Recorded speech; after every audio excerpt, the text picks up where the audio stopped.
Pagi ini kita bersama dengan warga Sunteragung, khususnya RW 20, ya Sunteragung, melaksanakan kegiatan olahraga pagi. Kita pertama ketemu dengan masyarakat, kemudian saling sapa, kemudian diawali dengan olahraga pagi, senam pagi, lalu jalan-jalan mengelilingi sekitar kelurahan atau RW 020 ini. Tujuannya untuk membangun chemistry dengan masyarakat di Sunteragung. Ya, sebetulnya ini kami lakukan setiap hari Jumat pagi.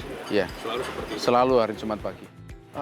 Jadi kan memang penyelesaian persoalan yang paling mendasar adalah di tingkat RW. Karena karakter RW di wilayah Jakarta ini punya karakteristik yang sangat kuat. Karena itu pendekatan ke RW berbasis RW ini menurut saya sangat efektif, sangat perlu untuk membangun chemistry dengan warga, kemudian menerima informasi, menyaring informasi, keluhan, kemudian ide-ide juga menggali ide-ide dari masyarakat setempat tentang isu-isu keamanan, isu-isu Harkamtibmas yang ada di wilayah kita. Beberapa RW yang kita jalani itu permasalahannya masih konvensional sebetulnya. Persoalan-persoalan kriminal konvensional seperti curanmor, kemudian tawuran, ya itu masih banyak terjadi. Saya melihatnya bukan sekedar respon malah ya sebetulnya ini sebuah feedback interaksi yang sangat positif. Maksudnya begini. Warga menyampaikan keluhan, kemudian kami memberikan solusi, ya, untuk solusi untuk pencegahan curanmor misalnya. Lalu kemudian setelah pasca solusi kita berikan, ada feedback berikutnya dari berkesinambungan. Nah, contoh seperti di tempat ini tadi, ada curanmor, padahal sudah dipasang CCTV, ya kan? Maka kita kemudian menyatukan beberapa titik CCTV yang kita punya dengan kejadian-kejadian terdahulu, dan mudah-mudahan dari situlah menjadi data bank atau bank data untuk melakukan pengungkapan tindak pidana. Forkompimko lebih tepatnya di sini ya, ada Dandim, ada wali kota, kemudian beberapa tempat juga kita mengundang stakeholder yang lain seperti KAI karena wilayah kita sangat beririsan dengan wilayah-wilayah KAI atau stakeholder yang lain. Menurut saya ini sangat efektif untuk masuk ke, dan itu dirasakan oleh warga. Mereka menyampaikan dengan bahasa lugasnya. Jarang setingkat pemerintahan kota gitu ya misalnya gitu ya, itu langsung menyentuh ke RW. Maka ini menjadi satu pintu masuk yang bagus. Nah, ke depan menurut saya kolaborasinya, kemudian mungkin kemasan, kemudian tematiknya itu yang harus dilakukan inovasi-inovasi sehingga tidak terjadi kebuntuan dalam komunikasi.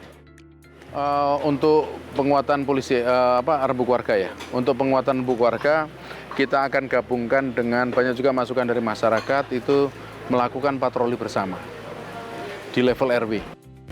Kalau kita bicara strateginya, kita bicara ancaman atau bicara data terhadap kriminalitas yang terjadi. Yang paling meresahkan di Jakarta Utara itu adalah tawuran, kemudian persoalan street crime. Karena itu intervensi yang kita melakukan preventive strike, patroli skala besar, kemudian operasi razia skala besar pada beberapa tempat dan titik maupun pelibatan personil yang lebih kolaboratif lagi dengan stakeholder yang lain. Dan yang terakhir adalah penguatan tindakan hukum atau penegakan hukum dengan cara-cara represif yang kolaboratif. Kombes Pol Gideon Arif Setiawan mengatakan tujuan dari program Rembuk Warga ini sebagai forum untuk berdiskusi dan mencari solusi dalam mengatasi berbagai permasalahan warga terkait Harkamtibmas seperti curanmor, aksi tawuran, dan penyalahgunaan narkoba serta gangguan Kamtibmas lainnya. Wilayah untuk keamanan dan ketertiban ini, untuk pemilu-pemilu ini. Jadi mohon Pak Dandi mungkin bisa memberikan pengarahan ke kami ini supaya kami juga mendapat sedikit ilmu untuk menyambut pesta demokrasi ini. Terima kasih Pak. Mungkin kalau rangkaian itu tahun nanti Oktober sudah mulai pendaftaran calon capres dan cawapres, dan ini mungkin akan eskalasinya mungkin agak liar. Pungutan liar itu maksudnya berarti yang Tidak resmi. Tidak resmi itu berarti Ilegal. ilegal. Ilegal itu artinya Dosa. dosa muter aja. Pungutan liar itu bahasa prokem kita ya, bahasa liar. Tidak, kita berarti kan ini kan terminologinya masih terminologi bebas gitu kan. Kita sepakati pungutan liar itu adalah sebuah tarikan, sebuah pembebanan yang tidak diatur gitu kan. Tidak liar, tidak diatur kan. Kalau dia tidak diatur itu pasti liar ya atau teratur? Atau punya aturan sendiri? Punya kesepakatan itu. Atau punya kesepakatan sendiri? Makanya tadi saya tidak diatur maksudnya tidak diatur dalam kodifikasi atau tidak diatur secara lisan, secara privat atau secara apa. Tapi kan kita sepakat nih, pokoknya pembebanan yang tidak ada ketentuan hukumnya itu adalah pungutan liar. Tetapi kan kita masih permisif. Ada persoalan-persoalan dinamika sosial yang misalnya ini mohon maaf,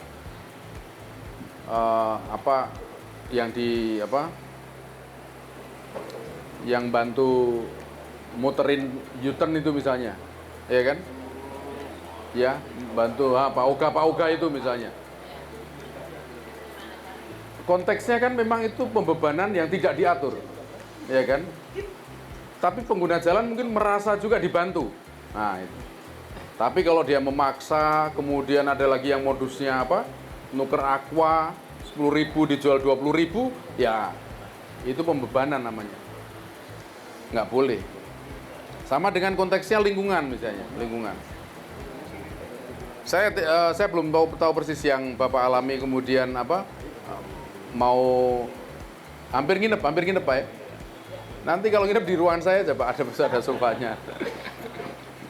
Nah, ini persoalan sosial. Kadang-kadang laporan masyarakatnya ya kan, kita harus menindaklanjuti segera.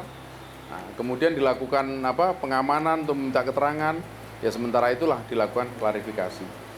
Tapi prinsipnya adalah pembebanan yang tidak diatur, pembebanan sosial ya, yang tidak diatur dalam aturan hukum itu adalah liar, pungutan liar.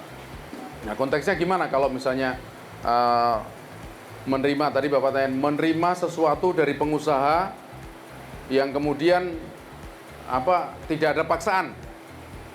Itu kan konteksnya dua, memang dia tidak diatur, tapi tidak dipaksa. Cuman persoalannya adalah persoalan komitmen integritas di dalam lingkungan kerjanya. Contoh, sekarang kalau tukang parkir di mall itu ada tulisannya no tip, ya kan?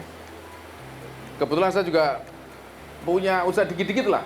Kalau dikasih tip, kemudian secara mental pekerja ini mengharapkan tip untuk melakukan pekerjaannya, kan yang dikhawatirkan oleh merusaknya mental. Nah, maka dari situ juga memang persoalannya adalah pembebanan yang tidak diatur, ya kan? Toleransinya tidak dipaksa tadi. Tapi kemudian persoalan berikutnya adalah bagaimana konteks komitmen lingkungan usaha. Kalau memang tidak boleh ya jangan. Karena itu akan merusak sistem, merusak mental, merusak cara ekosistem berorganisasi gitu. Nah, kalau yang masuk pidana Pak, yang masuk pidana itu namanya 368. Pemerasan. Ya, meminta sesuatu dengan cara melakukan ancaman kekerasan atau kekerasan. Bentuk kekerasannya apa? Bisa kekerasan verbal, bisa kekerasan fisik, bisa kekerasan psikis. Kekerasan verbal itu ya dengan kalimat, ya kan? Lu gua bunuh lu kalau nggak, nah itu. Kemudian kekerasan fisik ya dengan mengakibatkan luka secara badaniah.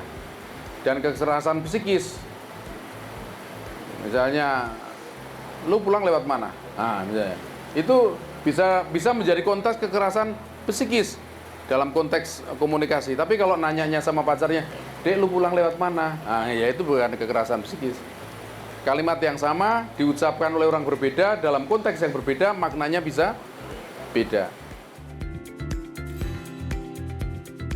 Masalah keamanan bukan hanya tanggung jawab Polri semata, tetapi tanggung jawab semua pihak. Oleh karena itu, perlu adanya kepedulian dari semua potensi masyarakat dalam hal Harkamtibmas untuk mewujudkan kewilayahan yang aman, damai, dan kondusif. Wali Kota Jakarta Utara menyampaikan bahwa acara Rembuk Kamtibmas ini, warga dapat berkomunikasi langsung dengan pemerintah kota dan jajaran kepolisian serta TNI. Dan ini menjadi hal yang positif karena warga dapat menyampaikan aspirasinya dalam forum yang tidak resmi namun dalam suasana akrab. Ya, kegiatan Rembuk Kamtibmas ini salah satu upaya kami, Forkopimko, untuk membuka komunikasi dengan masyarakat tanpa melalui kegiatan yang formal. Jadi supaya masyarakat sepertinya bebas menyampaikan segala sesuatu gitu. Dan kedua juga supaya bisa mendekatkan antara Forkopimko sebagai pemimpin di wilayah dengan para masyarakatnya gitu. Ya, itu memang tujuan kita, supaya masyarakat itu bisa berkomunikasi langsung dengan kita, sehingga segala sesuatu program pemerintah bisa berjalan baik, kemudian keluhan, apa yang dibutuhkan masyarakat kita bisa tahu, dan masyarakat juga merasa dekat. Jadi kalau ada apa-apa, misalnya keamanan, Polres, bisa ke Kapolsek, semua bisa kontak kita juga, termasuk ke Dandim, termasuk ke jajaran tingkat kota. Jadi ini menjadi hal yang positif, terutama dalam pelaksanaan pembangunan dan pelayanan kepada masyarakat. Ya, Forkopimko itu forum komunikasi tingkat kota. Kadang-kadang kita tambahin plus, karena ada juga dari pengadilan, ya, ada juga dari Kejari, semua. Kita ini selalu komunikasi secara informal, ya, karena lebih dekat secara informal. Kemudian karena sudah satu kata, satu bahasa, satu tindak, satu tujuan, sehingga masyarakat juga jadi tidak bingung.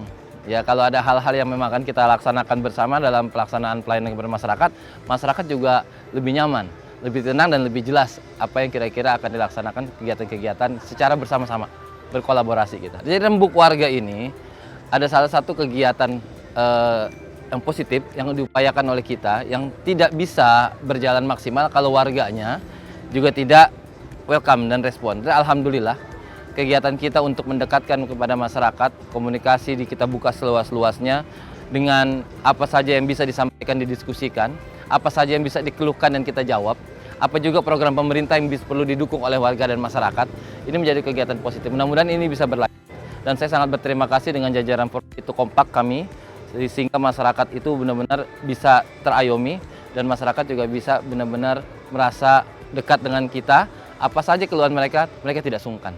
Sehingga tidak bisa dalam segi keamanan, dalam satu keluarga besar yang sudah rukun ini, untuk dipecah belah dengan isu-isu yang kurang baik dari luar kota Jakarta Utara. Mudah-mudahan kesatuan, keutuhan keluarga besar Jakarta Utara tetap terjalin, menjaga keamanan. Mudah-mudahan masyarakat, saya harap terutama masyarakat Jakarta Utara, jaga kekompakan. Tetanggaku adalah keluargaku. Dari hal yang kecil dari tetangga, kita jaga kerukunan, sampai ke wilayah yang lebih luas. Mudah-mudahan Jakarta Utara bisa tercipta kenyamanan, bisa tercipta keamanan, dan menjadi tempat untuk tempat tinggal yang baik bagi keluarga kita semua.